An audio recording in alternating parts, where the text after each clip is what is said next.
আজ আমি আপনাদেরকে এমন একজন মানুষের জীবনের ঘটনা বলবো, যিনি ছোট থেকে প্রচণ্ড লড়াই করেছেন। দারিদ্রতার সাথে লড়াই করেছেন, সমাজের সাথে লড়াই করেছেন, পারিবারিক দিক থেকে অনেক লড়াই করেছেন এবং ওনার জীবনে অনেক কিছু না পাওয়াও রয়েছে। বর্তমানে ওনার বয়স হচ্ছে 56। কিন্তু উনি যখন এত লড়াই করে নিজেকে একটা জায়গায় প্রতিষ্ঠা করেন, তার কিছু বছর পরে ওনার জীবনে একটা মোড় ঘুরিয়ে দেওয়ার মতো ঘটনা ঘটে। যখন উনি উত্তরাখণ্ডে যান এবং সেখানে গুপ্তকাশী নামে যে জায়গা রয়েছে, সেইখানে উনি এক অদ্ভুত অলৌকিক ক্ষমতাশালী এক সাধুর দর্শন পান এবং উনি নিজের চোখে সেই সাধু বাবার এমন অলৌকিক ক্ষমতা দেখেন, যেটা হয়তো আজকের দিনে অনেকে মুখে শুনতে বিশ্বাসই করবে না। তো এই ম্যাডাম যিনি ঘটনাটা পাঠিয়েছেন, তো এরকম আমাদের কাছে 3-4টে ইমেল এসেছিল বিভিন্ন সময়ে। যারা ইমেলটা করার পরে তারা আবার আর একটা ইমেল করে যে আমরা ঘটনাটা পাঠিয়েছি, কিন্তু আপনি প্লিজ এই ঘটনাটা শেয়ার করবেন না। তো বিভিন্ন সময় আমরা এরকম 3-4টে ইমেল পেয়েছি এবং আমরা যখন এইরকম ইমেল পাই তখন আমরা সেই ঘটনাটা শেয়ার করি না।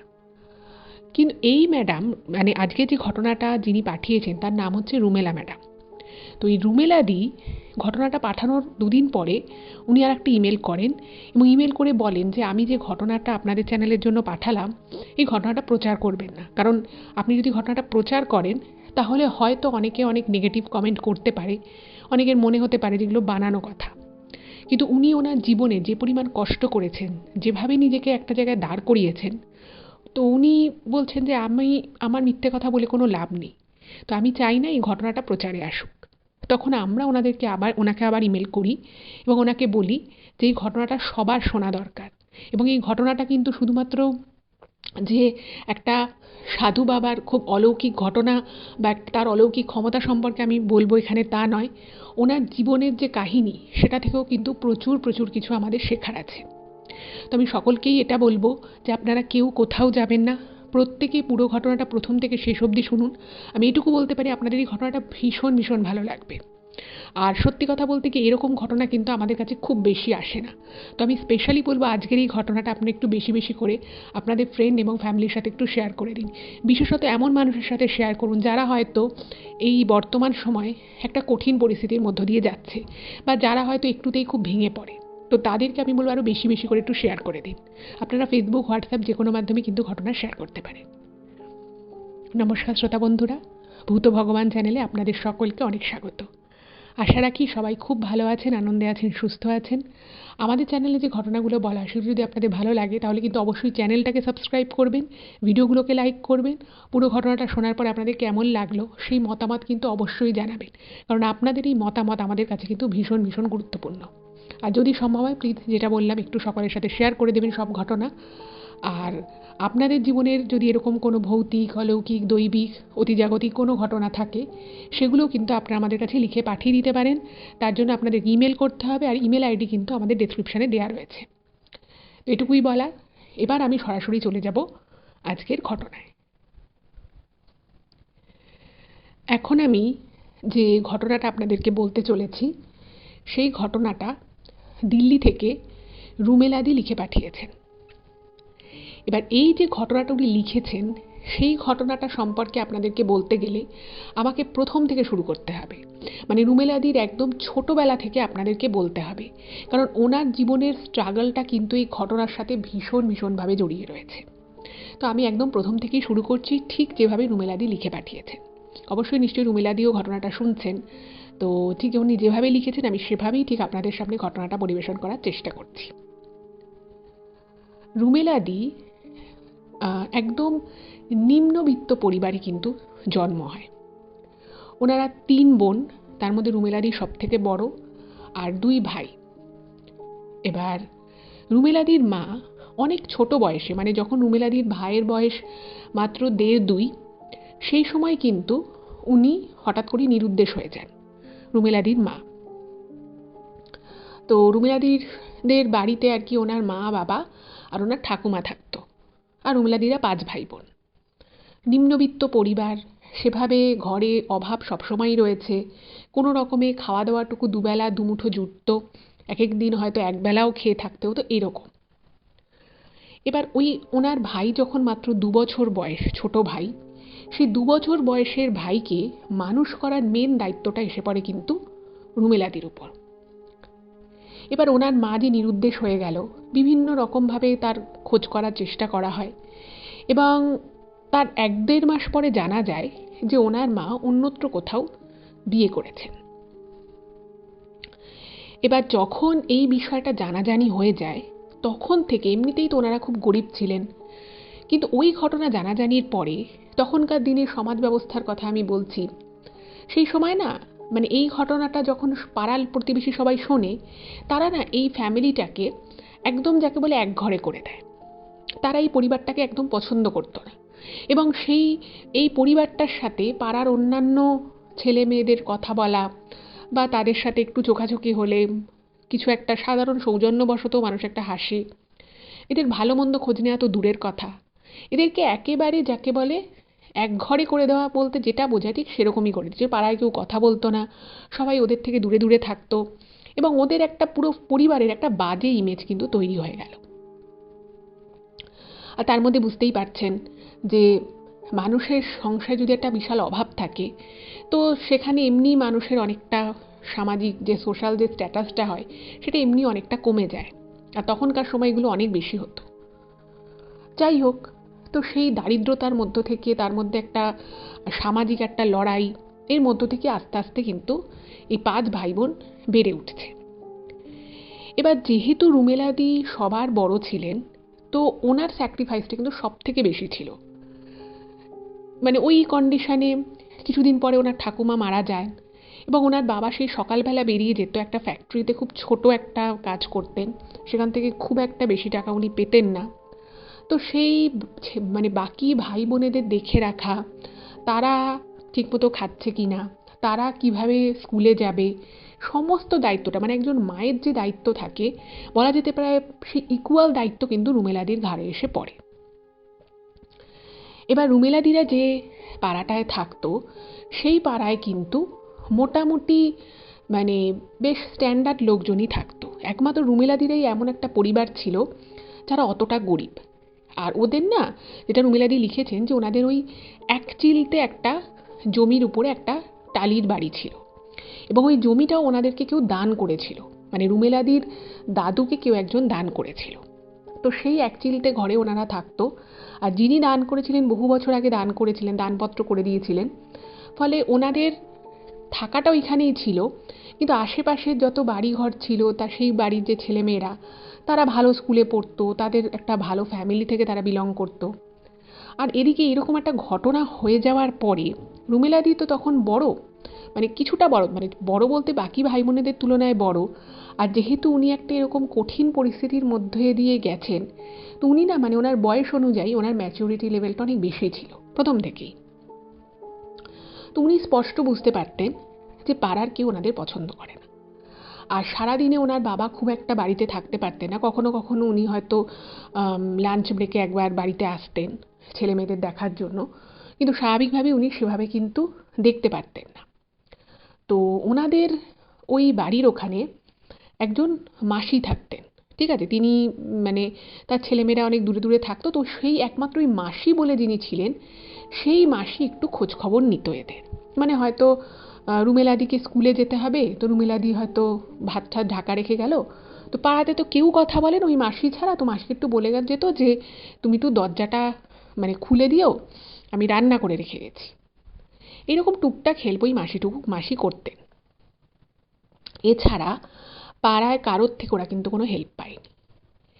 ইভেন উনি এটাও বলেছেন যে এরকমও ঘটনা ঘটেছে যে চাল শেষ হয়ে গেছে, ঘরে কিছু পয়সা ছিল, উনি পাড়ার দোকানে গেছেন চাল কিনতে, সে চালওয়ালা দোকানদার সে চাল দেয়নি, তো রুমেলাদিকে অনেকটা হেঁটে গিয়ে বেপাড়ায় গিয়ে সেখানের দোকান থেকে চাল কিনতে হয়েছে। এরকম ঘটনারও কিন্তু ওনার জীবনের সাক্ষী আছে। যাই হোক, তো এভাবে ওনার বড় হয়ে ওঠা। তো একটা সময় যখন উনি ক্লাস 6 মতো হবে, 6-7, তো সেরকম একটা সময় ওনাদের পাড়ায় পুজো হচ্ছে এবং যেহেতু ওনাদের পাড়ায় বেশ শিক্ষিত মানুষজনের বসবাস ছিল, সো কল শিক্ষিত, তো উনি দেখতেন যে তারা সবাই পুজোয় নিজেদের মতো করে কথা বলছে, নিজেদের মতো করে মজা করছে। তো এরা 5 ভাই বোন হয়তো সেই প্যান্ডেলে গেছে পুজোর সময়, তারাও ছোট মানুষ, তাদেরও তো ইচ্ছে করে। এবার সেখানে গিয়ে দেখছে যে ওদের সাথে কেউ কথা বলছে না, ওদের মানে ওদেরকে একটা তুচ্ছ-তাচ্ছিল্য ভাব রয়েছে ওদের মধ্যে। পাড়ার কোনো ওদের বয়সী ছেলেমেয়েরা ওদের সাথে কথা বলে না, ইভেন দেখা হলে হাসেও না। তো সেই সময় মানে ওদেরই মানে যেখানটা আর কি রুমেলাদিদের বাড়ি ছিল, তো সেই পাড়াতেই একটা বেশ অভিজাত ফ্যামিলি থাকতো, ঠিক আছে? এবার তাদেরও একটা মেয়ে ছিল, সেই মেয়েটি রুমেলাদির থেকে বয়সে বড়। তো তার যিনি বাবা ছিলেন তিনি না খুব অহংকারী ছিলেন। তিনি একটা কোনো স্কুলের টিচার ছিলেন, এবং ওরকম পুজো মণ্ডপে ওনারা বাচ্চারা আর কি ওনারা 5 ভাই বোন বসে আছে। তো সেই সময় ওই মেয়েটি আর তার বাবা প্যান্ডেলে ঢুকেছে। তো রুমেলাদি না তখনও তো ছোট, অতটা বুঝতে পারেনি, তো পুজোর সময় বেশ হাসি খুশি মন। তো ও কি করেছে, রুমেলাদি ওই অন্য যে মেয়েটি ছিল, তো সেই মেয়েটির সাথে কথা বলতে গেছে। এবার সেই মেয়েটি একটা দুটো কথা বলেছে। তো তখন ওনার যে ওই মেয়েটির যে বাবা ছিল, সে না মানে যেহেতু স্কুল টিচার ছিল, সে খুব অহংকারী টাইপের একজন মানুষ ছিলেন। তো সে তখন রুমেলাদিকে খুব তুচ্ছ-তাচ্ছিল্যের স্বরে বলে যে স্কুলে তো যাস, দেখতে পাই, পড়াশুনো কিছু করিস? তোর ভাই বোনগুলো, এতগুলো ভাই বোন তোরা, তোর মা তো তোদের ছেড়ে চলে গেছে, পড়াশুনো কিছু করিস? ইংরেজি এক লাইনও ইংরেজি বলতে পারিস? সেটা তো পারিস না। আর ওনার মেয়ে কিন্তু সেই সময় ইংলিশ মিডিয়ামে পড়তো, ঠিক আছে? তো সেই জন্য ওনার বেশ গর্ব ছিল যে ওনার মেয়ে ইংলিশ মিডিয়ামে পড়ে, কিছু কিছু ইংলিশ ওয়ার্ডস বা সেন্টেন্স বলতে পারে। এবার সেই সময় রুমেলাদি সাধারণ গভর্নমেন্ট যে স্কুল হয় বাংলা মিডিয়ামের, সেখানে পড়তো। এবার আগে সিলেবাসে তো এত আগে থেকে ইংরেজি সেরকমভাবে শেখানো হতো না, আর সেই সময় উনি অতটা বেশি ইংরেজি কিছু জানতেনও না, কারণ ক্লাস 6-7-এ পড়ে, সেই সময় অত ইংলিশ জানার কথাও নয়। তো খুব তুচ্ছ-তাচ্ছিল্য করে মানে একটা ঠাট্টা তামাশার স্বরে ওনাকে বলে যে পেটে কিছু বিদ্যে সিদ্ধে আছে, স্কুলে তো যাস, কিছু ঢোকে মাথায়, আর এক লাইনও ইংলিশ বলতে পারিস, কিছু জানিস? এরকম করে বলে। এবং রুমেলাদি চুপচাপ প্রত্যেকটা কথা কিন্তু শুনে নেয়।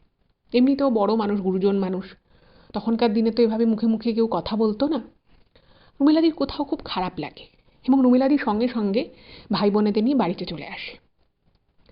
খুব খারাপ লাগে রুমেলাদি ভাবছে যে মানে এত অভাবের মধ্যেও ওনার যে বাবা ছিলেন রুমেলাদির, সেই বাবা বলে দিয়েছিলেন যে দেখো, আমি উদয়াস্ত পরিশ্রম করছি, আমার পক্ষে যতটুকু তোমাদের ভাই বোনেদের পড়াশুনো করানো সম্ভব আমি করব, কিন্তু বাকিটা তোমাদেরকে বুঝে নিতে হবে। এবার সেই জন্য রুমেলাদি নিজে পড়াশুনো করতেন, ওনার ভাই বোনেদের, বিশেষত ওনার যে 2 ভাই ছিল, ভাইরা তো অনেকটাই ছোট, ভাইদের পড়ানোর দায়িত্বটা কিন্তু পুরো উনিই নিয়েছিলেন। আর রুমেলাদি বা ওনার আরও যেই 5 ভাই বোন, কি কারোর কাছে এই পয়সা ছিল না যে কেউ প্রাইভেট টিউশন নেবে। তখনকার দিনেও কিছু না হলেও কিছু টাকা তো দিতে হতো, কিন্তু সেই টাকাটুকু ওনাদের কাছে থাকতো না। যেহেতু রুমেলাদি আবার সব থেকে বড় সন্তান, তো সে উঁচু ক্লাসে পড়ে, তো সে স্কুলে যেটুকু শিখতে পারতো সেটুকুই সে শিখত। বা কোনো অঙ্ক যদি আটকে যেত, কোনো পড়া যদি আটকে যেত, রুমেলাদি এমনও হয়েছে নাকি যে উনি স্কুল ছুটির পরে বাইরে ওয়েট করতো যে সেই টিচার ওখান দিয়ে পাস করলে তাকে একটু জিজ্ঞেস করবে। এবার সব টিচার তো সমান হয় না, কোনো কোনো টিচার খুব ভালোভাবে বলে দিত, আবার কোনো কোনো টিচার বলতে চাইতো না। এরকমও এক্সপিরিয়েন্স কিন্তু ওনার হয়েছে। তো এইভাবেই আস্তে আস্তে ওনার বড় হয়ে ওঠা, এবং মানে ক্লাস 8-9 অবধি উনি কিন্তু মানে মোটামুটি আর কি পড়াশুনো করতেন। তো একবার ওনাদের স্কুলে যখন উনি ক্লাস 9-এ পড়ে, তো ওনাদের স্কুলের এক টিচার আসে, নতুন বদলি হয়ে একজন টিচার আসেন, একজন ম্যাডাম। তো সেই সরকারি স্কুল, তো সেই স্কুলের ম্যাডাম উনি খুব কড়া ছিলেন, মানে যে নতুন ম্যাডাম এসে তিনি খুব কড়া, তিনি আবার ইংলিশেরই টিচার, তো খুব কড়া। এবার তো উনি 9-এ পড়েন ক্লাস। তো এবার ওই টিচার না মানে কিছু পড়া ভুল হলেই উনি বকা দিতেন। তো মানে রুমেলাদির ক্ষেত্রে কি হতো, উনি পড়াশুনোয় খুব ভালো ছিলেন, কিন্তু ওই যে সংসারে বাকি 4 ভাই বোনকে মানুষ করা, তাদেরকে খেতে দেওয়া, রান্না করা, তাদের কি নেই কি লাগবে সব কিছু দেখে রাখা, সংসার দেখা, এটা করতে করতে কিন্তু রুমেলাদির অর্ধেক দিন পড়তে বসা হতো না। এবার ওই টিচার এসছে, তো টিচার সেদিনকে পড়া ধরছে। খুব স্বাভাবিকভাবে আগের দিন যেহেতু এত কাজ করতে হয়েছে, রুমেলাদি পড়তে বসতে পারেনি। স্বাভাবিকভাবেই রুমেলাদি পড়া পারেনি। এবার ওই টিচার তো খুব রেগে গেছে, রুমেলাদিকে বলছে যে তুমি এদিকে এসো। প্রত্যেকটা ছেলে মানে মেয়েকে আর কি রুমেলাদি যেটা লিখেছেন যে ওই টিচার ইন্ডিভিজুয়ালি জিজ্ঞেস করতো যে সে কেন পড়া করে আসেনি, সে কি কিছু বুঝতে পারেনি নাকি সে ইচ্ছে করে পড়াটা করে আসেনি। তো রুমেলাদিও পড়া পারেনি, রুমেলাদিকেও ডেকেছে। তো রুমেলাদির না তখন খুব খারাপ লাগে এবং উনি কেঁদে ফেলে উনি বলে যে আমি সময় পাইনি, আমাকে বাড়িতে এই কাজগুলো করতে হয়, তো সেই জন্য আমি পড়া করার টাইম পাইনি। তো ওই টিচার না যতটাই উপর উপর রাগী ছিলেন, ভিতরে ভিতরে ততটাই উনি নরম মানুষ ছিলেন। তো উনি রুমেলাদির অবস্থা শুনে অবাক হয়েছে, উনি নতুন টিচার ছিলেন, তো উনি অবাক হয়ে গেছে যে এইটুকু একটা বাচ্চা মেয়ে ক্লাস 9-এ পড়ে, এখন ওর খুব ভাইটাল টাইম, সামনে মাধ্যমিক পরীক্ষা, কি করে সে মানে তার বাড়িতে এত কাজ থাকে, সত্যি সেই মেয়েটা পড়বে কখন। তো তিনি সব কথা মন দিয়ে শোনে। তো তখন সেই টিচার রুমেলাদিকে বলে যে দেখ, তোকে একটা কথা বলছি, তোর বাড়িতে সমস্যা আছে, তোরা গরিব মানুষ, তোকে সংসারে কাজকর্ম করতে হবে, সব মানলাম, কিন্তু তুই একটা জিনিস মনে রাখবি, এটা তোর জীবন। মানে ওনাকে মানে ওই যে টিচার ওনাকে যে ওই কথাগুলো বলেছিল সেদিন, সেই কথাগুলো ওনার আজও মনে আছে এবং উনি মনে করেন সেই কথাগুলো কিন্তু ওনার জীবনকে অনেকভাবে পাল্টে দিয়েছিল। তো তখন ওই যে টিচার ছিল সেই টিচার রুমেলাদিকে বলে যে তোকে কিন্তু পড়তে হবে, রাত হলেও তোকে পড়তে হবে, তোকেই সময় বার করতে হবে। তুই কখন রান্না করবি, কখন ভাই বোনেদের খাওয়াবি, সেটা তোর বিষয়, কিন্তু তুই মনে রাখবি তোর পড়ার সময়টা তুই পড়বি, কারণ এরপর তোর মাধ্যমিক আছে। এবং রুমেলাদিকে এটাও বলে যে তোর যদি কোনো জায়গায় কোনো অসুবিধা, সেটা শুধু একটা সাবজেক্ট বলে নয়, তুই আমার কাছে আসবে, আমি তোকে হেল্প করব। এবার এই কথাগুলো না শুনে রুমেলাদি অবাক হয়ে যায়, কারণ এর আগে কখনো কেউ রুমেলাদিকে এইভাবে বলেনি। মানে রুমেলাদি মনে করেন যে সত্যি সত্যি হয়তো কেউ ওনার জন্য আছেন যে ওনাকে হেল্প করবে। আর তখনকার দিনে যেটা হতো, তখনকার দিনে মাধ্যমিক উচ্চ মাধ্যমিক এগুলোই না, মানে এখন যেমন প্রচুর প্রচুর নাম্বার পায়, আগেকার দিনে কিন্তু এত নাম্বার দেওয়া হতো না, প্রচুর পরিমাণে নাম্বার কাটা হতো। ফলে মানে তখনকার দিনের খাতা দেখার যে সিস্টেম, সব কিছু একটু অন্যরকম ছিল। যারা পুরনো দিনের মানুষ আছেন তারা কিন্তু এটা ভালোই বুঝতে পারবে। তো রুমেলাদি সেদিন থেকে ভাবলো সত্যিই তো। তো রুমেলাদি তখন ওনার পরের যে বোন, তাকে একটু কাজকর্ম বুঝিয়ে দিয়ে, মানে রান্নাবাড়ি সব করে, তাকে বলেছে তুই একটু ভাই বোনেদের বাকি খাওয়ানোর দায়িত্বটা নে। তো উনি সেদিন থেকে একটা সময় বার করলেন পড়াশুনো করার, এবং ওই টিচার যথেষ্ট হেল্প করতেন ওনাকে। এই করে উনি মাধ্যমিকে কিন্তু খুব ভালো রেজাল্ট করলেন, এবং তারপরে উনি উচ্চ মাধ্যমিকের জন্য অন্য একটা স্কুলে ভর্তি হলেন। আচ্ছা, এখানে একটা কথা বলে রাখি, যেটা ওই ম্যাডাম বলেছেন, মানে রুমেলা ম্যাডাম, তো ওনাদের সময় 11-12 কিন্তু কলেজে পড়ানো হতো। তো উনি একটা কলেজে ভর্তি হলেন, এবং সেই কলেজে ভর্তি হতে যে কিছু পরিমাণ, খুব সামান্য যে টাকাটাও লাগে সরকারি কলেজে, সেই টাকাটা কিন্তু ওই ম্যাডাম পে করেছিলেন। ওই ম্যাডাম নিজে থেকেই বলেছিলেন যে তুই কলেজে যা, কিন্তু তুই ভালো করে পড়বি, যাতে আমি গর্ব করে বলতে পারি যে এই মেয়েটাকে যে আমি পয়সা খরচা করে কলেজে ভর্তি করলাম, মেয়েটা কিন্তু ভালো রেজাল্ট নিয়ে বেরিয়েছে। তো রুমেলাদির কোথাও একটা মনে মাথায় জেদ চেপে গেল যে আমাকে খুব ভালো করে উচ্চ মাধ্যমিকটা দিতে হবে। তো শুরু হলো ওনার আবার ভালো করে পড়াশুনো করা। আর এদিকে সংসারে কিন্তু মানে একটা দোলাচল চলে এলো। কীরকম দোলাচল চলে এলো, ওনার পরের যে বোন ছিল, মানে রুমেলাদির পরের যে বোন, সেই পরের বোন রুমেলাদির থেকে 1.5 বছরের ছোট ছিল। ঠিক আছে? তো রুমেলাদি যখন ক্লাস 12-এ পড়ে, সেই সময় মানে সামনে উচ্চ মাধ্যমিক, কোনো টিচার নেই, নিজে থেকে পড়াশুনো করে যা করে। আর ওই ম্যাডামের কাছে তখন উনি কিন্তু হেল্প পেতেন পড়াশুনোয়। যাই হোক, তো সেই সময় যেটা হলো, উনি ওনার বোনেদেরকেও খুব মানে উৎসাহিত করতেন পড়াশুনো করার জন্য, এবং ওনার পরের যে বোন ছিল, সেই পরের বোনও কিন্তু পড়াশোনায় ভালো ছিল। কিন্তু ওই যে বাড়িতে মা নেই, বাবাও ঘরে পুরোপুরি থাকে না, তো এই ব্যাপারগুলোর মধ্যে, পড়াশুনোর মধ্যেই কখন জানি ওনাদেরই পাড়া থেকে একটু দূরে একটা বাড়ি ছিল, তাদের সোনার ব্যবসা ছিল, সোনার দোকান ছিল। তো সেই সোনার দোকানের একটি ছেলের সাথে ওনার রুমেলাদির পরের যে বোন, তার একটা বন্ধুত্ব কাম ভালোবাসা তৈরি হয়, এবং সেই বোন কাউকে কিছু না জানিয়ে হঠাৎ করে ওনার উচ্চ মাধ্যমিকের ঠিক দিন 20 আগে সেই বোন পালিয়ে বিয়ে করে। এবার প্রথম যখন এই ঘটনাটা ঘটে বাড়িতে সবাই খুব অবাক হয়ে গেছে, খুব দুশ্চিন্তা করছে যে মেয়ে কেন বাড়িতে ফিরছে না, এত রাত হয়ে গেছে। এবার খুব চিন্তা। তো অনেক রাতে খবর এলো যে ওই বাড়ির ওই অমুক পাড়ার মানে পাশের পাড়ার আম, যে সোনার দোকান আছে, তো তাদের বাড়ির ছেলের সাথে এই বাড়ির মেয়ে পালিয়ে বিয়ে করেছে। ব্যাস এটা নিয়ে আবার অশান্তি শুরু। যে বাড়ির ছেলে বিয়ে করেছে সেই বাড়ির লোকেরা মানে রুমেলাদির বোনকে মানছে না, যে বলছে ওই গরিব বাড়ির মেয়েকে এরকমভাবে কেউ মানে পালিয়ে গিয়ে বিয়ে করে বাড়িতে আনে, তারা বাড়িতে তুলবে না। তো ওনার বর আর কি, সেই রুমেলাদির বোন যাকে বিয়ে করেছিল, তো সে তখন একটু জোরজার করে এবং তার বাড়ির লোক ছেলের কথা, ছেলের মুখের দিকে চেয়ে ছেলের কথা শুনে কোনো রকমভাবে ছেলেকে আর ছেলের বউকে ঘরে তোলে।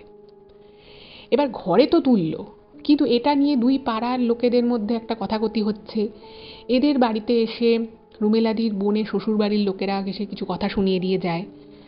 এবার সত্যি সেই সময় ওনার বাবারও এমন কোনো অবস্থা নেই যে মেয়েকে অ্যাটলিস্ট কিছু দেবে, মানে যা আর কি সংসারে উনি ইনকাম করতেন পুরোটাই সংসারের মধ্যে বেরিয়ে যেত। তো সেদিক থেকে ওদেরকে প্রচুর কথা শুনতে হয়েছে। প্লাস ওনার বাবাকে বাকি ভাই বোনেদের, আর এক যে বোন প্লাস দুই ভাই, তাদেরকে সেই সময়টা সামলে রাখা, তাদেরকে শান্ত রাখা, এই পুরো জিনিসটা কিন্তু রুমেলাদিকে করতে হয়। যাই হোক, এই নিয়ে বেশ কিছুদিন অশান্তি চলল। আলটিমেটলি তারপরে রুমেলাদির পরের যে বোন আর কি, তো তাকে তার শ্বশুরবাড়ি থেকে মেনে নেয়। এবার রুমেলাদি এই ব্যাপারটায় না খুব মানসিকভাবে ভেঙে পড়ে, কারণ উনি চেয়েছিলেন যে ওনার বোনও ভালো করে পড়াশুনো করুক, নিজের পায়ে দাঁড়াক, এবং বোনের সাথে এত মানে ভালো একটা সম্পর্ক থাকা সত্ত্বেও রুমেলাদি কিন্তু বুঝতেও পারেনি যে ওনার বোন এরকম একটা কোনো ঘটনা ঘটাতে পারে। ওনার একটু খারাপ লাগে এবং ঠিক ওনার উচ্চ মাধ্যমিক পরীক্ষার আগে এরকম একটা ঘটনা স্বাভাবিকভাবেই অনেকটাই ওনার কনসেন্ট্রেশনে ব্যাঘাত ঘটায়। কিন্তু তবুও ওই এত কষ্টের মধ্যেও উনি কিন্তু খুব ভালোভাবে উচ্চ মাধ্যমিক পাশ করে গেলেন। তো উচ্চ মাধ্যমিক তো পাশ হলো। এবার সবসময়ই না ওনার ওই যে লোকটি ছিলেন, যে লোকটি ওনাদের পাড়ায় ওনাকে ওই ছোটোবেলায় ওরকমভাবে বলেছিল ক্লাস 7-এ যে ইংলিশ বলতে পারিস না, তো উনি ইংলিশ নিয়ে পড়াশুনো করবেন বলেই উনি ঠিক করলেন, ইংলিশ লিটারেচার নিয়ে। এবার দেখুন, ইংলিশ নিয়ে পড়তে গেলে পড়বো বললেই তো আর পড়া যায় না, তার জন্য টিচার লাগে, আর ওনার ইংলিশের যে বেসটা ছিল সেটা অতটাও স্ট্রং ছিল না। তো ওনাকে কিন্তু এই ইংলিশ নিয়ে পড়াশুনো করার জন্য ওনাকে প্রচুর পরিমাণে পড়াশুনো করা শুরু করলেন উনি। এবং উনি ভাবলেন যে ইংলিশ একটা ভাষা, তো সেই ভাষাটা ঠিকমতো আমি বলতে পারি না বলে, বা সেই সময় আমি বলতে পারতাম না বলে আমাকে এরকম কথা শুনিয়ে দিয়েছিল। মানে তখন যখন উনি বড় হয়েছে তখন আর কি ব্যাপারটা ভাবছেন উনি। তো উনি ভাবলেন যে এই ভাষাটাকে নিয়ে আমি পড়াশুনো করব, এবং আমি এই ভাষাটাকে এত ভালোভাবে রপ্ত করব যে সবাই একটা দিন আমার কাছে সেই ইংলিশ ভাষাটা শুনে বলবে যে বাহ, তুই এত ভালো ইংলিশ বলিস, বা তোর ইংলিশে এত নলেজ। এটা ওনার মনে একটা স্বপ্ন ছিল। তো সেই জন্য উনি ইংলিশ অনার্স নিয়ে ভর্তি হলেন। এবং এর সাথে সাথে ওনার তো অত বই কেনার ক্ষমতা ছিল না, উনি 2-3টে লাইব্রেরিতে কার্ড করেন, এবং কলেজ সহ আরও যে একটা দুটো লাইব্রেরিতে উনি কার্ড করলেন, সেখান থেকে প্রচুর প্রচুর ইংলিশ বই বা আরও যে ইংলিশের যে বিভিন্ন ধরনের যে ইংলিশের যে আর কি লিটারেচার রয়েছে তার উপরে প্রচুর বই উনি স্টাডি করা শুরু করলেন। তো স্টাডি করতে করতে উনি মানে যখন আর কি লাইব্রেরিতে যেতেন, তো সেখানে এক বয়স্ক লোকের সাথে ওনার আলাপ হয়, তিনি একসময় অধ্যাপক ছিলেন।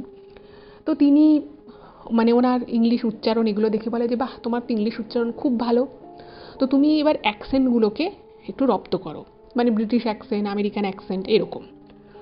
তো সেই সময় থেকে উনি বিভিন্ন আর কি, সেই সময় তার ওনার বাড়িতে টিভি ছিল না, তো উনি কী করতেন, বিভিন্ন জায়গা থেকে আর কি ওই ক্যাসেট নিয়ে এসে উনি ওই অ্যাকসেন্ট শেখার জন্য ওই ক্যাসেটগুলো শুনতেন। এরকম করে করে উনি গ্র্যাজুয়েশন কমপ্লিট করেন ইংলিশ অনার্স নিয়ে। তারপরে কিন্তু উনি ইংলিশ নিয়েই এমএ কমপ্লিট করেন। এবং সেই সময়ের মধ্যে উনি মানে ওনার পড়াশুনোর, ওনার একাডেমিক যে সিলেবাস রয়েছে সেটার বাইরেও কিন্তু উনি প্রচুর প্রচুর ইংলিশের মানে যে সাহিত্য রয়েছে ওদের, তো সেগুলোকে নিয়ে পড়াশুনো করা, বিভিন্ন ইংলিশ নিউজ পড়া, বিভিন্ন আর্টিকেল পড়া, এগুলো উনি প্রচুর প্রচুর পড়তে লাগলেন। এবং যখন উনি এমএ কমপ্লিট করলেন, সেই তার মাঝখানে উনি টিউশন শুরু করে দিয়েছিলেন, কারণ ওনার বাড়িতে তখন ওনার বাবা মানে আর বয়সও হয়ে গেছিল না, তো উনি না অত কাজ করতে পারতেন না। তো কলেজে পড়ার সময় থেকেই উনি নিজের হাত খরচা বা সংসারের কিছু খরচা চালানোর জন্য উনি টিউশন শুরু করলেন। তো টিউশন শুরু করেন এবং শুরু করার পরে উনি সেখান থেকে মোটামুটি ভালো একটা ওনার ইনকাম হচ্ছিল, এবং সেই টাকা দিয়ে কিন্তু উনি ওনার আর এক বোনকে এবং দুই ভাইয়ের পড়াশোনার খরচা চালাতেন। আর ওনার বাবা তখন খুব বেশি মানে এমনিই খুব একটা ইনকাম করতেন না, বা যেটুকু করতেন সেটুকু আর কি কমে গেছিল। তো এইভাবে উনি নিজে মাস্টার্স কমপ্লিট করলেন। তো উনি মানে পাড়ার মধ্যে উনি প্রথম ছিলেন যে মাস্টার্স করেছে। ইভেন যেই ভদ্রলোক যিনি স্কুল টিচার ছিলেন, তার মেয়ে সেই সময় ইংলিশ মিডিয়ামে পড়তো, সেও একদিন ওনাকে, সেই ভদ্রলোকও মানে অত বছর পরে ওনাকে ডেকে একদিন বলে যে বাবা তুই মানে এত ভালো ইংলিশে কাজ করছিস, তোর মাস্টার্স করলি। মানে উনি নিজেও মানে মনে মনে হয়তো লজ্জিত বোধ করেছেন, কারণ উনি টিচার, উনি হয়তো বুঝেছেন যে মেয়েটা নিশ্চয়ই খুব ভালো, এবং ওনার সাথে ইংলিশের বিভিন্ন বিষয় নিয়ে কথাবার্তাও বলে। তো বুঝতে পারে যে সত্যি সত্যি রুমেলাদি ইংলিশে কতটা নলেজ রয়েছে। তো এরপরে ওনাকে কিন্তু মানে চাকরির অভাব হলো না। মাস্টার্স কমপ্লিট করার পরেই উনি এডুকেশন কোঅর্ডিনেটর হিসেবে উনি একটা কাজ পেয়ে গেলেন। এবার এরপরে ওনার যে পরের যে আর এক যে বোন ছিল, তো সেই বোন, যে বোনের আর কি বিয়ে হয়নি, তো সেই বোনের হঠাৎ করে একটা ভালো সম্বন্ধ আসে, এবং রুমেলাদির সেই ছোট বোন সে খুব একটা পড়াশোনায় ভালো ছিল না, মানে সে অতটা পড়াশোনার প্রতি ইন্টারেস্টেডই ছিল না। তো রুমেলাদি ভাবলো যে ঠিক আছে, ওর যখন ইচ্ছে বিয়ে করা তো বিয়ে করুক। তো রুমেলাদি নিজের টাকায় ওই বোনের কিন্তু বিয়ে দেয়। আর রুমেলাদির ঠিক পরের যে বোন ছিল, যে ওই পাশের পাড়ার একজন স্বর্ণ ব্যবসায়ী ছেলেকে বিয়ে করেছিল, খুব অদ্ভুতভাবে মানে ওর বোনকে মেনে নেয় ঠিকই, কিন্তু এই ফ্যামিলিটাকে কিন্তু খুব একটা পছন্দ করতো না। তো সেই জন্য রুমেলাদির সেই পরের বোন বিয়ের পর থেকে কিন্তু সেভাবে সম্পর্ক রাখতো না বা রাখতে পারতো না, কিছু একটা হবে। এবার ওই যে দুই ভাই ছিল, সেই দুই ভাইকে নিয়ে এবার কিন্তু রুমেলাদির খুব স্বপ্ন হলো যে ভাই দুটো যেন খুব ভালো করে এগোয়। তো উনি দুই ভাইকে পড়াশুনোর দিক থেকে সমস্ত হেল্প করতো, ওই বোনের বিয়ে দেয়। কিন্তু ঘটনা হচ্ছে এখানে এবার একটা খুব মানে এমন একটা জিনিস এবার আমি আপনাদেরকে বলবো, যেটা শুনে হয়তো আপনাদের প্রত্যেকেরই খুব খারাপ লাগবে। ব্যাপার হচ্ছে যে দেখুন, সমাজে যখন একটা নিম্নবিত্ত পরিবারের একটা মেয়ে যখন, আমি এটা কিন্তু বহু বছর আগের কথা বলছি, বর্তমানে ওনার বয়স হচ্ছে 56, তাহলে বুঝতেই পারছেন যে উনি যখন কলেজে পড়তেন বা মাস্টার্স করেছেন, ইউনিভার্সিটিতে পড়তেন, তো এটা কোন সময়কার ঘটনা। তো তখনকার দিনে না মানুষের একটা খুব, এখনও আছে, তখন আরও বেশি ছিল, তারা না খুব মানে হিংসে পেত যে এই পরিবারটা যাকে কেউ দেখতে পারতো না, যাকে পুরো একঘরে করে দিয়েছিল, এত গরিব, সেই জায়গা থেকে একটা মেয়ে এত পড়াশুনো করে এত ভালো একটা চাকরি পেয়ে গেল। বাট দেখা যাচ্ছে যে সেই বাড়িগুলো যারা শিক্ষিত ছিল, যাদের পয়সা ছিল, সেই বাড়ির ছেলেমেয়েরা সেভাবে পড়াশুনো করতে পারেনি, সেভাবে জীবনে দাঁড়ায়নি, তারা এবার খুব মানে একটা তাদের মনে মনে একটা রাগ হতো, কিছু মুখে বলতেও পারতো না। এবার ব্যাপার হচ্ছে যে যেহেতু ছোট থেকেই প্রচণ্ড স্ট্রাগল করতে হয়েছে, কোনোদিন ওই নিজের দিকে তাকানোর সুযোগ পায়নি রুমেলাদি। আর উনি না সত্যি কথা বলতে কি, পড়াশুনো ছাড়া, পড়াশুনো করতে হবে, নিজেকে দাঁড় করাতে হবে, রোজগার করতে হবে, পরিবারকে দেখতে হবে, এই সব কিছুর মধ্যে উনি কোনোদিনও নিজের দিকে তাকাননি। মানে নিজের একটু রূপচর্চা করা কি নিজেকে একটু মেনটেন রাখা, এগুলো উনি কোনোদিন করেননি। এবার যেটা উনি ইমেলে লিখেছেন যে অবশ্যই রুমেলাদির থেকে ওনার দুই বোন ভাইরা দেখতে সুন্দর। তো আশেপাশের সমাজের লোকেরা এটা নিয়ে এবার রুমেলাদিকে কথা শোনাতে শুরু করলো, বলছে যে কিরে, তোর দুই বোনের তো বিয়ে হয়ে গেল দেখতে সুন্দর বলে, তুই তো এত পড়াশুনো করলি, এত কিছু করছিস, তাহলে বিয়েটা হচ্ছে না কেন তোর? তোকে তোর তো আর অত রূপ নেই, তোকে আবার কে বিয়ে করবে বল? দেখ, যদি কিছু কোনো বেকার ছেলেও পাস, তুই তো রোজগার পাতি করিস, যদি তোকে বিয়ে ঠিয়ে করে। এরকম করে নানান ধরনের আকথা কুকথা কিন্তু রুমেলাদিকে শোনাতো। আর রুমেলাদি একটা এমন মানুষ ছিলেন যে তিনি ঘুরিয়ে যে কাউকে কিছু বলবে সেইটা ওনার কিন্তু মানে স্বভাবের মধ্যেই ছিল না, ফলে উনি কাউকে কোনোদিন কিছু বলতেন না। কিন্তু কোথাও একটা প্রথম ওনার অতটা কিছু মনে হতো না, কিন্তু তারপরে উনি এই কাজ অনেক দিন করলেন, তারপরে ওনার আর এক ভাই বিয়ে করলো। তখন রুমেলাদির মোটামুটি 30 পেরিয়ে গেছে। কোথাও না রুমেলাদির একটু খারাপ লাগতো, কিন্তু খারাপ এই জন্য লাগতো না যে উনি কেন বিয়ে করছেন না বা ওনার বিয়ে কেন হচ্ছে, সে বিষয় নয়। ওনার খারাপ লাগতো যে মানুষ কত ছোট জিনিস নিয়ে একটা মানুষকে জাজ করে, বা কত ছোট করে মানুষ রুমেলাদিকে দেখে। এটা ভেবে ওনার খুব খারাপ লাগতো যে মানুষের নজর কত ছোট।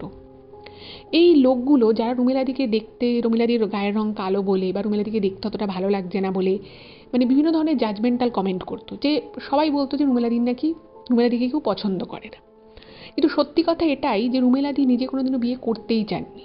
ওনার সেদিকে কোনো ঝোঁকই ছিল না। উনি সারা জীবন পড়াশোনার কাজের মধ্যেই থাকতে চেয়েছিলেন। কিন্তু সেটা না রুমেলাদিকে কেউ কোনোদিনও বলেইনি যে তুই বিয়ে করছিস না, নাকি তোর চেষ্টা করা হচ্ছে বিয়ে, সেটার জন্য হচ্ছে না। শুধু লোকে ওনাকে বলে যেত, এত পড়াশুনো তো করলি কিন্তু বিয়েটা তোর হলো না, এত পড়াশুনো করলি, রোজগার করছিস, দেখ তোকে কেউ বিয়ে আর করছে না, বয়স তো এত হলো। এরকম করে নানা নাকাতা কুকাতা ওনাকে শোনাতো। এবং প্রথম প্রথম উনি মানে সেগুলোকে কর্ণপাত করতেন না, কিন্তু পরবর্তী সময়ে ওনার না মনে হতো, ইস, মানুষ এত ছোটোখাটো জিনিস নিয়ে কথা বলে, এত ছোট মানুষের নজর, কেউ আমার পড়াশুনো নিয়ে কথা বলে না, কেউ আমার কাজ নিয়ে কথা বলে না, শুধুমাত্র বিয়েটাই কি জীবনের সব? এইটা নিয়ে উনি খুব ভাবতেন এবং কোথাও ওনার খারাপ লাগতো। এবং এই খারাপ লাগাটা আস্তে আস্তে আরও বাড়ে যখন উনি বুঝতে পারেন যে ওনার 2 বোন, যাদেরকে উনি নিজে হাতে মানুষ করেছেন, যাদের জন্য উনি এত কিছু করেছেন, তারা কেউই আর বিয়ের পরে ওনার সাথে সেভাবে যোগাযোগ রাখে না। ইভেন ওনার আরেক ভাই, সেও নিজে পছন্দ করে একটি মেয়েকে বিয়ে করে, এবং রুমেলাদি সেই 2 ভাইকেই পড়াশুনো করিয়েছেন এবং পড়াশুনো করে সেটা ভালো চাকরিও পায়, এবং চাকরি পাওয়ার পরে সাথে সাথে সে কিন্তু বাড়ি থেকে আলাদা হয়ে যায় এবং সে বিয়ে করে কিন্তু শুধু বাড়িতে বলে যে সে বিয়ে করছে, এবং সে তার বউ নিয়ে আলাদা থাকতে শুরু করে। প্রথমে সে আলাদা থাকে, তারপরে সে বউয়ের বাপের বাড়িতে গিয়ে থাকে। এবং সেই ভাই, যে ভাইকে উনি ছোট থেকে কোলে করে মানুষ করেছেন যাকে বলে, তাকে এত কিছু আর কি পড়াশুনো ক্ষেত্রে সব ক্ষেত্রে সাহায্য করেছে, সেই ভাই আর যোগাযোগ রাখতো না। শুধু তখন ছোট ভাইয়ের সাথে ওনার একটু ভালো সম্পর্ক ছিল। এবার ছোট ভাই যে ছিল সে আবার কিছুটা রুমেলাদির মতো ছিল, খুব শান্ত শিষ্ট। সে একটা ছোটোখাটো জায়গায় চাকরি পেয়েছে, সেও ভালো পড়াশুনোয়, সে আর কি চেষ্টা করছিল আরও ভালো চাকরি পাওয়ার। তো যাই হোক, সেই ছোট ভাই কিন্তু রুমেলাদিকে সত্যি ভালোবাসতো। এবার আস্তে আস্তে রুমেলাদির আরও বয়স বাড়ছে, তো ওনার ছোট ভাইয়ের জন্য তখন মানে এর মধ্যে আবার কিন্তু রুমেলাদি ওইখানেই একটা জায়গায় একটা বাড়ি কেনে। মানে বাড়িটা পুরনো বাড়ি ছিল, একজন বেচে দিচ্ছিল, রুমেলাদি নিজের পয়সায় ওই বাড়িটা কেনে। আর ওনার ছোট ভাই কিছু সামান্য টাকা দিয়েছিল, বাকি ওনার বাবার তো সেরকম কিছুই জমানো ছিল না। তো উনি একটা বাড়ি কেনে, ছোট্ট বাড়ি। তো তারপরে রুমেলাদির খুব শখ হলো যে ছোট মানে কোনো ভাই বোনের বিয়ে তো সেভাবে দিতে পারেনি, তো তখন রুমেলাদির কাছে কিছু টাকা পয়সা, রুমেলাদি আরও মানে ওনার পজিশন বেড়েছে, ওনার মাইনেও বেড়েছে। তো উনি ভাবলেন যে বেশ ঘটা করে ছোট ভাইয়ের বিয়ে দেবে। যাই হোক, তো সেই সময় ছোট ভাইয়ের জন্য সম্বন্ধ দেখে এবং একটি মেয়েকে পছন্দ হয় এবং তাকে বিয়ে করিয়ে বাড়িতে নিয়ে আসে। এবার ঘটনা হচ্ছে যে অদ্ভুত বিষয়, যে রুমেলাদি তার ছোট ভাইয়ের বিয়ে দিল এবং ওই বাড়িটাতে ছোট ভাই তার বউ থাকতো, এবং যার 90 থেকে 95% টাকা রুমেলাদিই দিয়েছে, সেই ভাইয়ের বউ প্রথম রুমেলাদির সাথে খুব ভালো ব্যবহার করলেও কিছুদিন পর থেকে কিন্তু সে রুমেলাদিকে সহ্য করতে পারতো না, খুব খারাপ লাগতো। মানে রুমেলাদিকে হয়তো সরাসরি কিছু বলতো না, কিন্তু রুমেলাদি বুঝতে পারতো যে ওনার যে ছোট ভাই, যে ওনাকে এত ভালোবাসে, সেই ভাই ঠিক আছে, কিন্তু ভাইয়ের বউ খুব একটা ওনাকে পছন্দ করে না। মানে সবসময় ভাবে যে এ কেন এখানে থাকে, এই ননদের থাকার দরকার নেই, এবং এরকম নানান টুকটাক কথা কিন্তু রুমেলাদির কানে আসতো। কিন্তু রুমেলাদির ছোট ভাই কিন্তু একদম মায়ের মতোই কিন্তু শ্রদ্ধা ভক্তি করতো রুমেলাদিকে। তো সেই ভাইয়ের সাথে কিন্তু এই রুমেলাদিকে নিয়ে ভাই আর ভাইয়ের বউয়ের মধ্যে একটা দ্বন্দ্ব চলতো। এবং প্রথম এটা বুঝতে না পারলেও কিছুদিনের মধ্যে কিন্তু রুমেলাদি বুঝতে পারে যে ভাই আর ভাইয়ের বউয়ের মধ্যে যে ঝামেলা অশান্তি হচ্ছে, সেটা কোথাও না কোথাও রুমেলাদিকে নিয়ে হচ্ছে।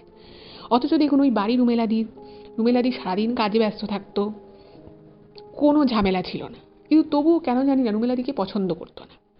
অথচ এই রুমেলাদি তার ভাইয়ের বউকে কিন্তু পছন্দ করে তার ভাইয়ের সাথে বিয়ে দিয়ে বাড়ি এনেছিল। এবার রুমেলাদি ভাবছে যে আমি কী করবো, ওনার মনে মনে খুব কষ্ট হতো। ওনার ভাই অফিস থেকে এসে রুমেলাদির সাথে একটু গল্প করতো। ততদিনে ওনার বাবাও আর বেঁচে নেই। তো বাড়িতে শুধু এই ভাই, ভাইয়ের বউ আর রুমেলাদি গল্প করতো, কিন্তু উনি বুঝতে পারতো যে ওনার ভাইয়ের বউ এটা পছন্দ না। এবার উনি মনে মনে ভাবছে আমি কি করব, আমি এইভাবে তো থাকতে পারছি না।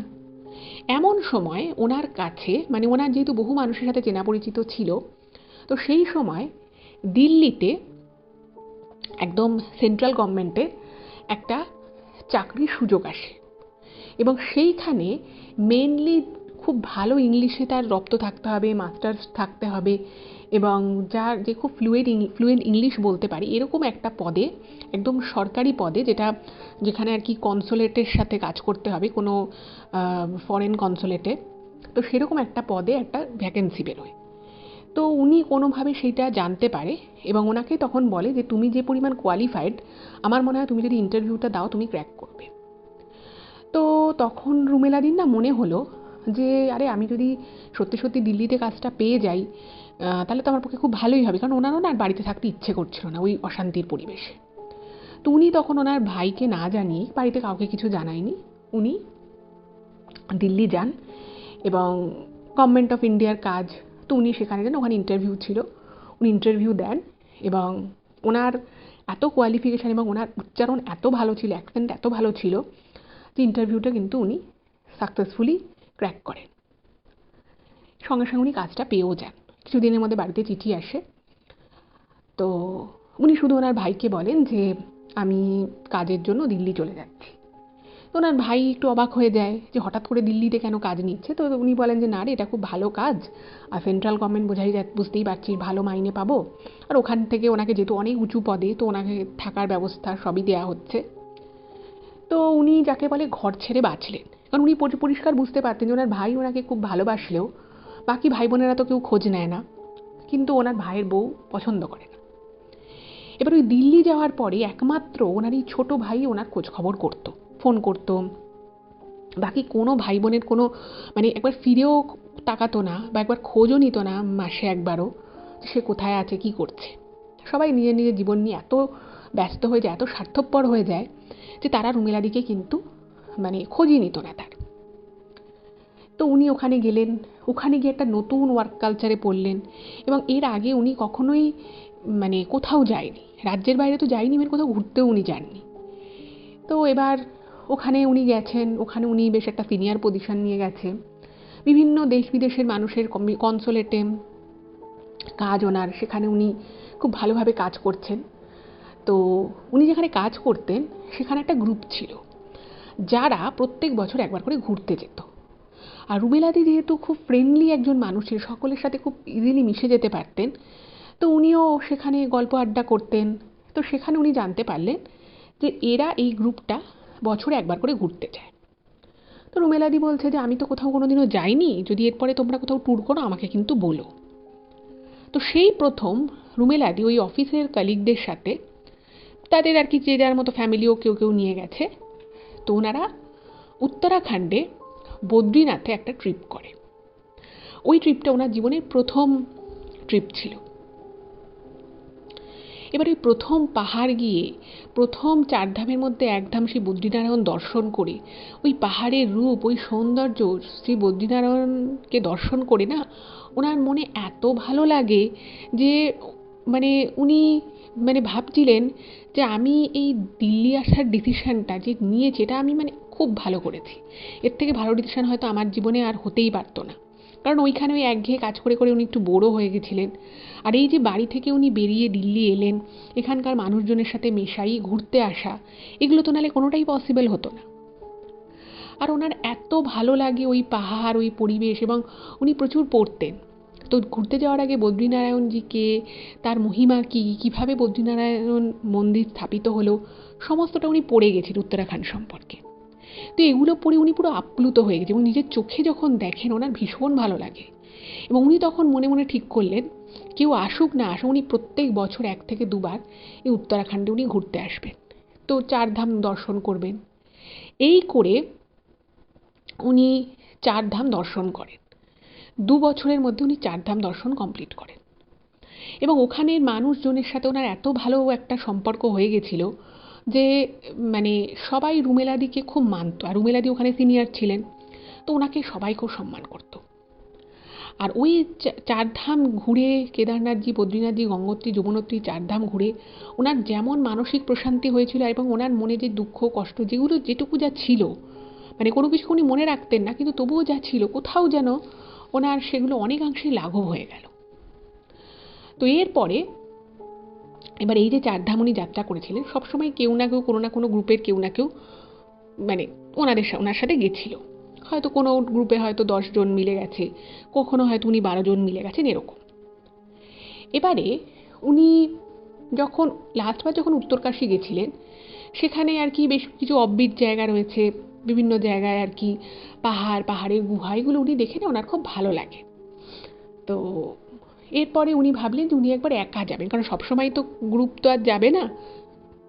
এবার ওনার সাথে পাচ্ছে কেউ নেই, শুধু ওই ছোটো ভাই মাঝে মধ্যে সপ্তাহে 2-3 বার ফোন করতো, সেটুকুই। এবার উনি তখন মনে মনে ভাবলেন যে এবার উনি একা উত্তরাখণ্ডে যাবেন, কারণ বহুবার যাওয়া হয়ে গেছে, উনি মোটামুটি রুট জানে কীভাবে যেতে হয়। তো এই কথা চিন্তা করে গাড়োয়াল হিমালয়ের গুপ্তকাশী বলে যে জায়গাটি রয়েছে, সেইখানে যাওয়ার উনি একটা ডিসিশন নিলেন। ওটা রুদ্রপ্রয়াগ ডিস্ট্রিক্টের আন্ডারে পড়ে। আপনারা হয়তো উত্তরাখণ্ড অনেকেই গেছেন, এবং তারা হয়তো আপনারা গুপ্তকাশীও কেউ কেউ গিয়ে থাকতে পারেন। এবারে এই গুপ্তকাশী যাওয়ার পিছনে ওনার একটা কারণ ছিল।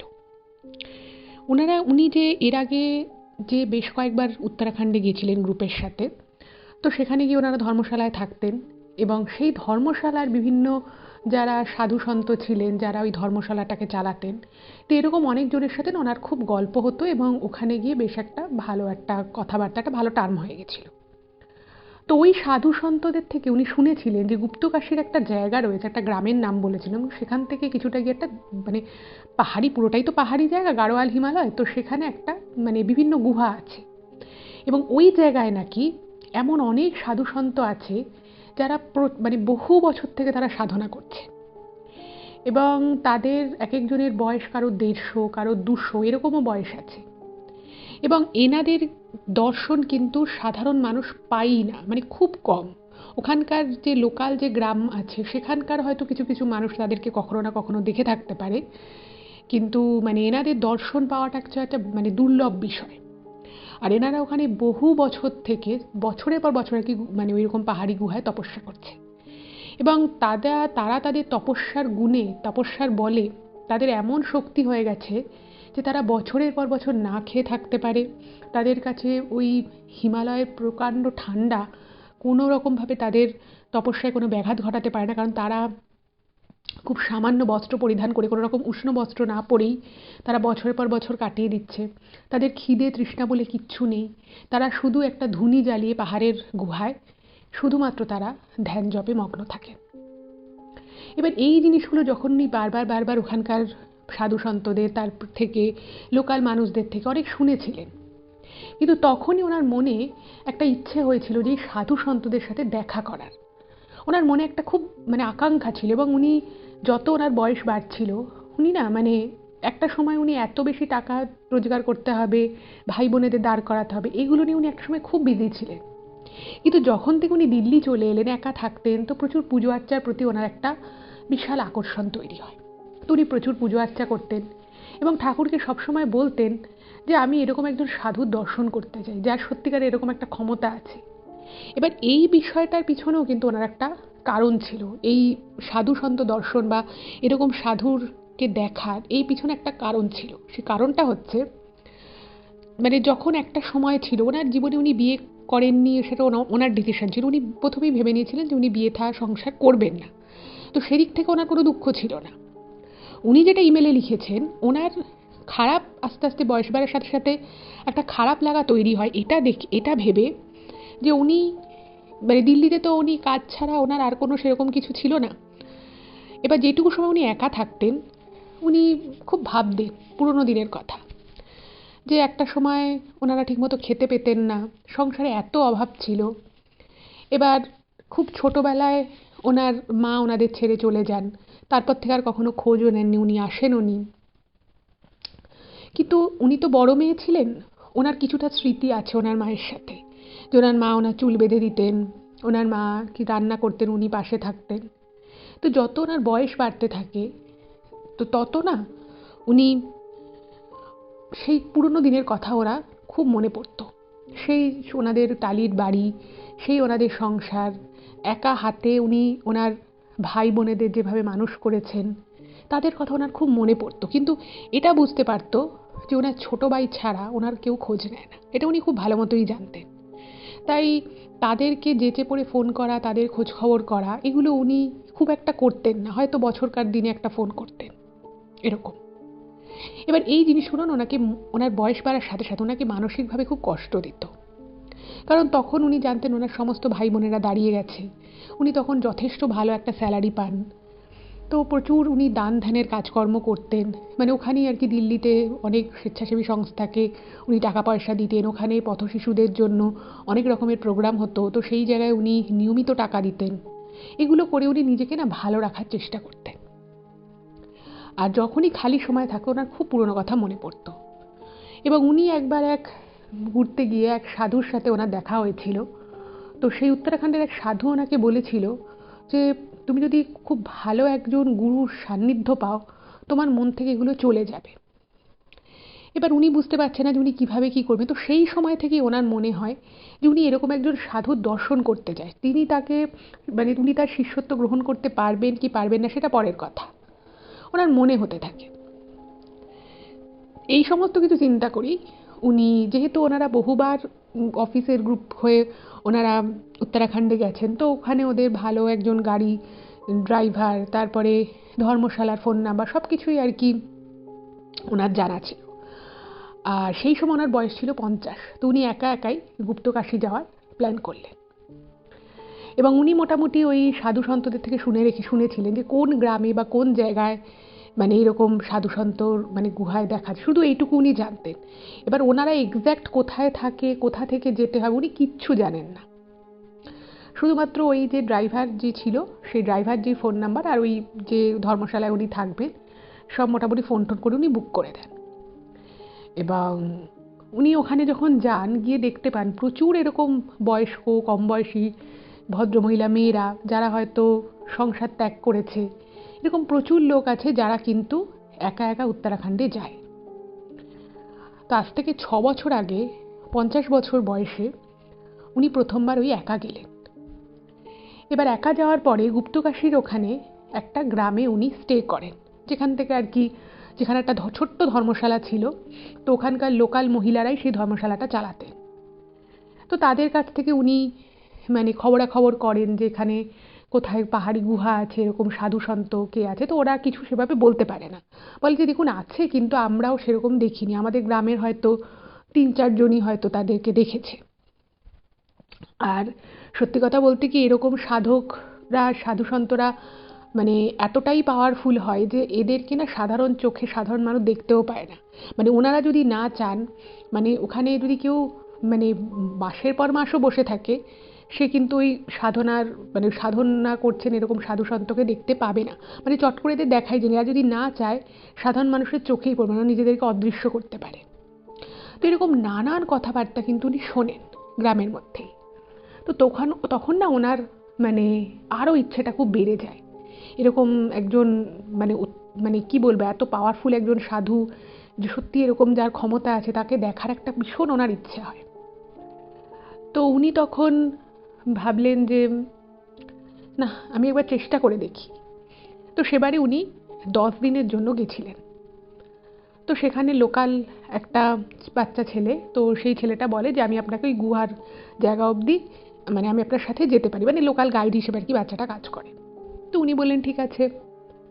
তো উনি সেখানে চলে গেলেন, মানে ট্রেক করার মতো করেই একদম কিছু শুকনো খাবার জল পিঠে ব্যাগে নিয়ে একটা লাঠি নিয়ে উনি চলা শুরু করলেন। এবং ওই জায়গাটায় যে উনি ট্রেক করলেন এটা কিন্তু কোনো পপুলার কোনো মানে ট্রেক করার রুট নয় বা কোনো ডেস্টিনেশনও নয়। কিছু দূর অবধি বাচ্চা ছেলেটা যায়, তারপরে বলে যে ওদিকে আর খুব দুর্গম পথ, আমি আর যাব না। তো উনি রুমেলাদি কী করে ওনাকে বাচ্চা ছেলেটার যা আর কি পারিশ্রমিক হয় সেটা দিয়ে বলে ঠিক আছে। এবার উনি একা একা একা একা মানে উনি নিজেও জানেন উনি কোথায় যাচ্ছে, পাহাড়ের গুহার উনি সন্ধান করতে যাচ্ছে। মানে লোকালদের থেকে শুধু এটুকু শুনেছে যে ওখানে এরকম পাহাড়ি গুহা আছে, আর খুব কম সংখ্যক লোকজনই এরকম দেখতে পেয়েছে। তো উনি মনে মনে কেদারনাথজিকে দর্শন করে, মানে মানে মনে মনে আর কি দর্শন করেছেন, স্মরণ মনন করে উনি নাম নিয়ে চলছে, এবং ওনার মনে মনে খুব ইচ্ছে এরকম একজনের মানে দর্শন করার। ওনার মনে ভীষণ আর কি উনি এক্সাইটেড।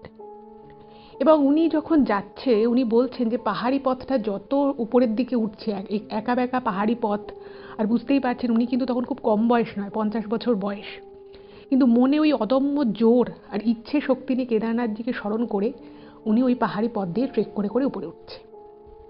এবং উপরে ওঠার পথে উনি যেটা লিখেছেন যে প্রচুর বাধা আসে। একটা সময় উনি দেখছেন পাশ দিয়ে একটা বোল্ডার পড়ে গেল, মানে আরেকটু হলে ওনার পায়ে লাগতো। সামনে একদিকে পাহাড়, অন্যদিকে গভীর খাদ, এবং উনি অজানা পথে চলছেন। এবার মাঝে মধ্যে দেখবেন পাহাড়ি জায়গায় উপরের দিকে অনেক লোকাল মানুষেরা কাঠ কাটতে যায়। তো অনেকের সাথে ওনার দেখা হয়েছে প্রথম দিকে। তারা বলছে যে আপনি এদিকে কোথায় যাচ্ছেন, এদিকে তো কোনো ট্যুরিস্ট আসে না। তো তখন উনি বলছেন না, আমি কোনো ট্যুরিস্ট নই, আমি এমনি এই জায়গাটা দিয়ে মানে আমি ওপরে যেতে চাই। তো ওখানকার লোকেরা বলেছে দেখুন খুব দুর্গম পথ, আপনি পারবেন না। তো উনি বলছেন না ঠিক আছে, না পারলে আমি চলে আসবো। এবার ওখানে উঠতে উঠতে উঠতে উঠতে উনি দেখছেন প্রায় বিকেল হয়ে গেছে। আর পাহাড়ি জায়গায় বিকেল মানে মানে সন্ধে ঝুপ করে নেমে যায়, খুব কম সময়ের মধ্যে বিকেল থেকে সন্ধে হয়। তো এবার উনি না তখন খুব ক্লান্ত হয়ে গেছেন, আর পারছে না। তো ওনার কাছে ব্যাগে কিছু জল আর কিছু শুকনো খাবার ছিল। তো এবার উনি ভাবছেন যে মানে কোনো গুহা উনি দেখতে পাচ্ছেন না, আর যা দেখছেন সেখানটা এতটাই ছোট যে সেখান দিয়ে কোনো মানুষ যাওয়ারই জায়গা নেই, মানে মানুষই গলবে না। এবার উনি ভাবছেন যে কেদারনাথ, যে আমি এত কষ্ট করলাম, আমি একটা গুহায় যেতে পারছি না, আমি কি সত্যিই তাহলে ওনাদের দর্শন পাবো না? আর সত্যি বলতে কি, উনি না তখন মানে ওই সময়টা উনি যেটা ইমেলে লিখেছেন, উনি মেন্টালি প্রচণ্ড ডিস্টার্বড হয়ে গেছিলেন। মানে কাজ করছেন, কাজের জন্য ওনাকে অনেক সম্মান পেয়েছেন, অনেক ভালো কথা বলেছেন সবাই, সবই ঠিক আছে, কিন্তু কেন জানি না ওনার পুরনো সেই পারিবারিক স্মৃতি, যেখানে এত দরিদ্রতা এত কষ্ট থাকার সত্ত্বেও সেই স্মৃতিগুলো না ওনাকে খুব মানে কষ্ট দিত, খুব মনে পড়তো। উনি মনে মনে চাইতেন যে ওনার ভাই বোনেরা ওনার সাথে যোগাযোগ রাখুক, ওনার খোঁজ খবর নিক, কিন্তু উনি বুঝতে পারতেন যেটা হওয়ার নয়। পুরোনো দিনের সে ওনার মা বাবা ঠাকুমার সাথে কাটানো সেই সময়গুলো সব মনে পড়তো। তো সেইগুলোর জন্য আরও ওনার মনে হয়েছিল যে একজন এরকম সাধুর যদি উনি সান্নিধ্য পেতেন, বা তাকে যদি অ্যাটলিস্ট দু চোখ ভরে দেখতে পারতেন, হয়তো ওনার অনেক কষ্টটা লাঘব হতো। যাই হোক, তো এরকম একটা সিচুয়েশনে উনি দেখছেন পুরো সন্ধে হয়ে আসছে। তো উনি তখন ভাবছেন যে মানে ওই যে যেটুকু পাহাড়ি জায়গা রয়েছে, যেটুকুর মধ্যে দিয়ে উনি হাঁটছেন, সেখানে না মানে দাঁড়ানোর ঠিক মতো জায়গা নেই, সেখানে রাত কাটানো তো দূরের কথা। তো এরকম করে উনি ভাবলেন যে না, যেটুকু আলো আছে তার মধ্যে আরেকটু দেখি, না হলে এখানেই কোনো রকম আমাকে রাতটা কাটিয়ে দিতে হবে। তো এইরকমভাবে যেতে যেতে হঠাৎ করে উনি দেখেন একটা জঙ্গল সামনে, এবং তার পাশে একটা ওরকম পাহাড়ি গুহা, ঠিক আছে, এবং সেই গুহাটা ঢোকার মুখে কিন্তু মানে বড় বড় বোল্ডার মতো রয়েছে, কিন্তু বোল্ডারটাকে মানে কোনো রকমে পাশ কাটিয়ে ওনার পক্ষে সম্ভব ওই গুহার মধ্যে ঢোকা। এবার এই চিন্তা করতে করতে উনি দেখছেন বৃষ্টি শুরু হয়ে গেছে, পাহাড়ি বৃষ্টি, জানেন তো, মানে প্রচুর একবারে পুরো মোটা নালে বৃষ্টি পড়ে। এবার উনি ভাবছেন যে এবার কী করবো, বৃষ্টি শুরু হয়ে গেছে।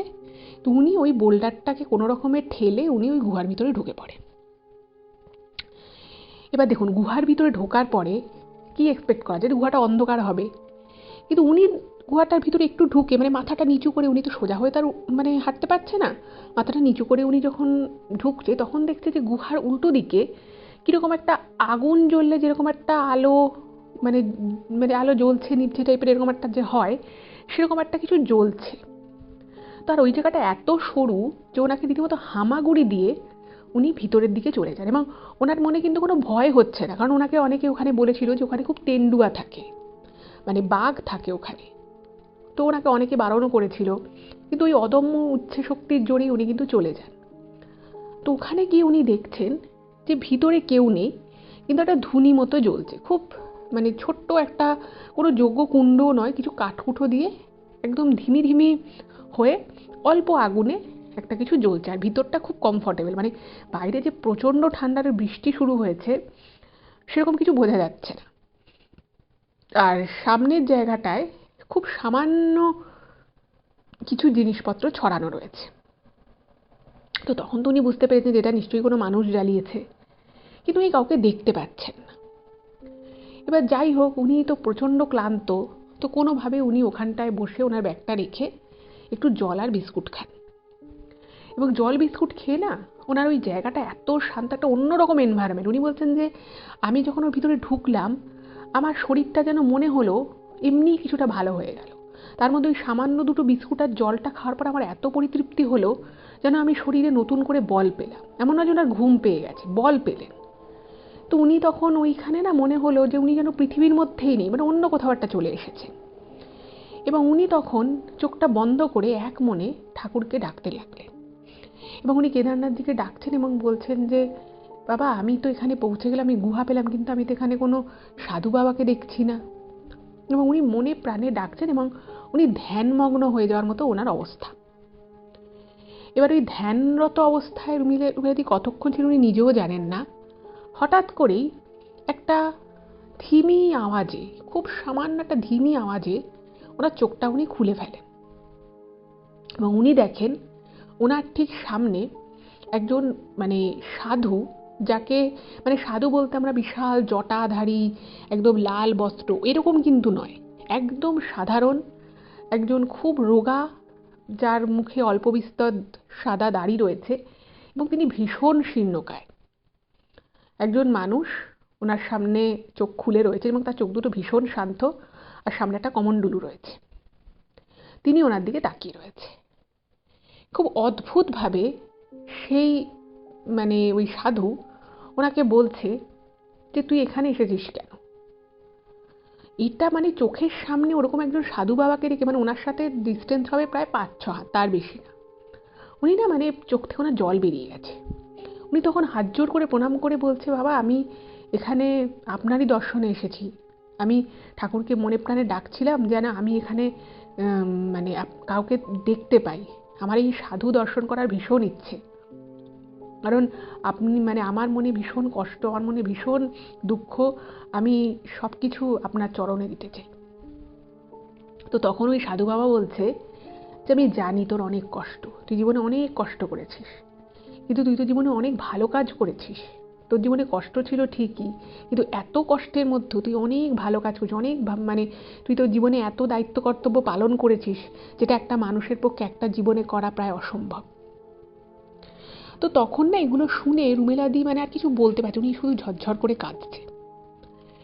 তো তখন রুমেলাদি না মানে ওনার সামনে গিয়ে বসে পড়ে বলছে যে আপনি আমাকে শিষ্য করে নিন, আমার আর এই কাজ কর্ম এসবের মধ্যে আমি আর থাকতে চাই না। আমি এখানে এসে খুব শান্তি পেয়েছি, আমিও এখানে ধ্যান করতে চাই, পুজো করতে চাই, আমি এভাবেই এখানে থাকতে চাই। এবং মানে ওই সাধু বাবার যে বেশ বা তার যে মানে তাকে কীরকম দেখতে ছিল সেটা যখন উনি বর্ণনা করেছেন, মানে উনি বলছেন যে ওই সাধু বাবার মানে চোখের উপরে এবং নিচের পাতায় মানে প্রায় 10টা করে ভাঁজ রয়েছে।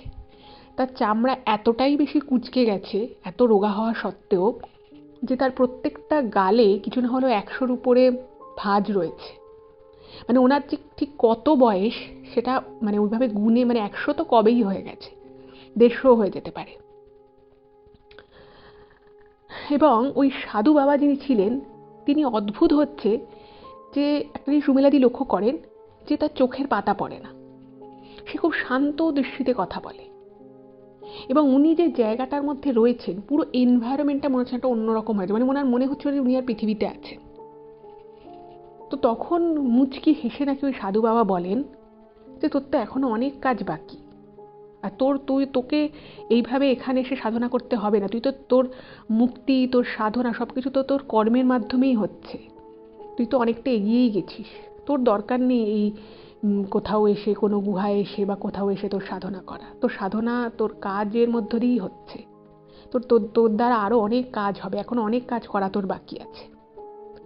তো তখন রুমেলাদি এত কাজে বলছে না আমি আর ফিরে যেতে চাই না, আমার মনে বড় কষ্ট হয়। তো তখন নাকি উনি ওনার ওই শীর্ণ হাতটা মানে কাঁপতে কাঁপতে উঠে এবং আশীর্বাদের ভঙ্গিতে একটুখানি মানে ওনার দিকে হাতটা করে আবার হাতটা নামিয়ে নিয়ে উনি বলেন, আজকের পর থেকে তোর আর কোনো দুঃখ থাকবে না, আজকের পর থেকে তোর আর কোনো কষ্টই থাকবে না, তুই দেখবি তুই কত ভালো আছিস, তুই কত আনন্দে আছিস। তো তখন বলছে যে সত্যি আমার আর কোনো কষ্ট থাকবে না? বলছে না, তুই এখান থেকে বেরোবি, দেখবি তোর আর কোনো দুঃখ কষ্ট নেই। তো তখন বলছে আপনি আমাকে মানে শিষ্য করে নিন। তো তখন বলল যে আমি ওভাবে তো কাউকে শিষ্য করি না, তো তোর যখন আমার কথা মনে পড়বে তুই আমাকে স্মরণ করবি, তুই বিশ্বাস করবি আমি তোর কাছেই এসে গেছি, আমি তোর পাশে আছি, তুই শুধু স্মরণ করবি। এবার তখন ওনাকে বলে যে আমাকে আবার সাধনায় বসতে হবে, তুই এখান থেকে চলে যা। তো তখন না রুমেলাদি খুব কাঁদছে, বলছে যে আর কোনোদিনও তোমার সাথে আমার দেখা হবে না সাধু বাবা।